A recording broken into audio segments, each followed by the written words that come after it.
All right, you have clicked or tapped onto the Valley's most in-depth weather forecast video. We call it Weather for Weather Geeks, and this is Monday evening, the 20th day of April 2020. We had a beautiful day today. Not a cloud in the sky. It'd be nice if it was a little bit warmer, but anytime the sun is shining and the wind is not blowing lately, that is a real bonus. Now, 57 was the high today. Our average on today's date is about 61. So we fell short of the average for the sixth consecutive day, and I kind of suspect each of the next seven at least will also be cooler than average in the high temperature department. Now, for the month as a whole right now, through the first 20 days, 2.8 cooler than average. It seems pretty likely that April will go into the record books as a cooler than average month, which is a rarity in recent years. And last November was the last cooler than average month that we have had here in our area.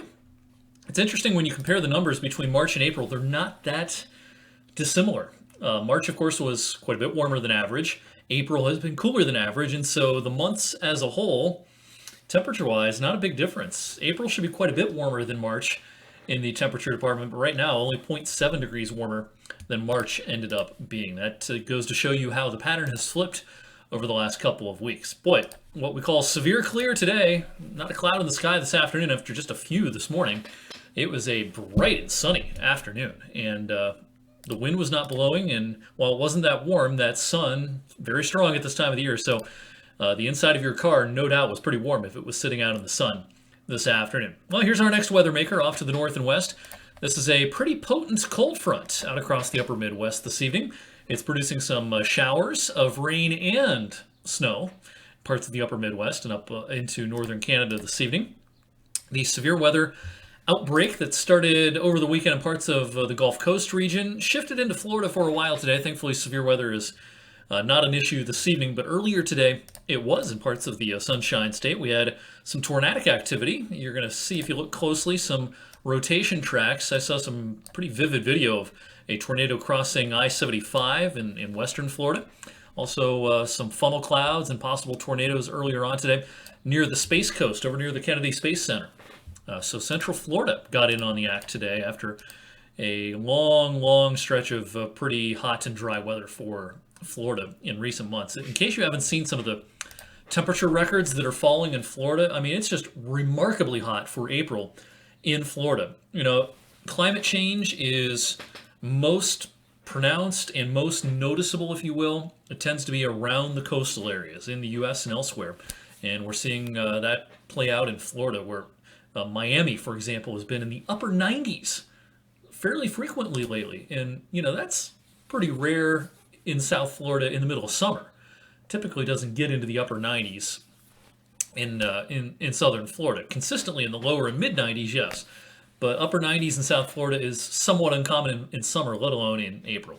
Anyway, on the opposite end of the spectrum, this is the air mass that's heading our way. Much colder air slipping across the U.S.-Canadian border this evening, and this is making a beeline to the south and east. And while it's not going to be as cold here as it is right now in International Falls, that is the air mass that's heading our way. We're going to see those showers pushing in as we head through the late night hours tonight into tomorrow morning. Notice as we go towards midday tomorrow, a couple of splotches of blue on our high-res FUTURECAST, indicative of this idea that there might be a random snowflake seen here and there as we go towards the end of the morning tomorrow. So in the wake of this front, temperatures basically go nowhere tomorrow. Low by daybreak tomorrow morning around 42. We might slide into the upper 30s for a handful of hours tomorrow before trying to rebound back into the lower 40s tomorrow afternoon. But whatever the temperature is, it's going to feel colder because of the wind. Start out dry Wednesday, maybe a shower with kind of a weak disturbance crossing the area on Wednesday. Now, our in-house model here is kind of poo-pooing the rain chances a bit Thursday. They may be higher than the model is showing here. I think moisture coming north interacting with this front may bring rain a little farther north on Thursday than our in-house model showing here. This will be a forecast that will be fine-tuning. But either way, it's going to be a pretty cloudy day, it looks like, on Thursday. And there may be some rain coming out of those clouds from time to time. All right, longer range thoughts. Don't have a lot of positivity here if you're looking for some summer previews coming our way. As we go through the next several days, the pattern is not going to change much. You know, I've been talking in the longer range about this idea that maybe late April would be better. I still think that's generally the case. We're not going to have a lot of highs in the lower 40s like we've had occasionally over the last week or so. But this is not the kind of pattern that's going to produce a lot of 70s and 80s like we can see at this time of the year. You'll notice as this animation plays forward, ridging out west. This is where the summer preview is going to be. Anytime there's a ridging out west, downstream, troughing. Kind of the opposite of the pattern that we were in all winter, where the west was cold and stormy and the east was the opposite of that. We're in kind of the reverse of that pattern as we go through late April, early May. So the 8 to 14 day outlook, yeah, here's where the warmth is out west. Cooler than average weather favored in the eastern U.S. What about precipitation in the longer range? Right now, not only does it look pretty hot out west, it looks pretty dry as well. And for us, it's not a super wet signal, but it's probably not a pattern that's going to produce a long stretch of dry weather either. So before I leave you this evening, real quickly, let's look at the long-range European modeling, hot off the presses this evening. And I just showed you the 8 to 14 day outlook. Let's look into the crystal ball beyond that 8 to 14 days. And as we go into maybe the second or third week of May, just for hints of what may be to come, and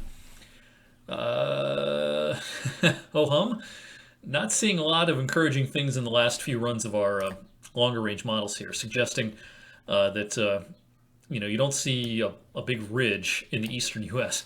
So details this far out as we get into mid-May are hard to come by, but right now I would not be real bullish on a lot of 80s, early season 80s.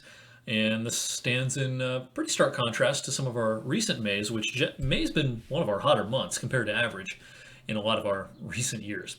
All right, that's it for tonight's Weather for Weather Geeks. Wish I had better news for you warm weather lovers, but we'll get there eventually.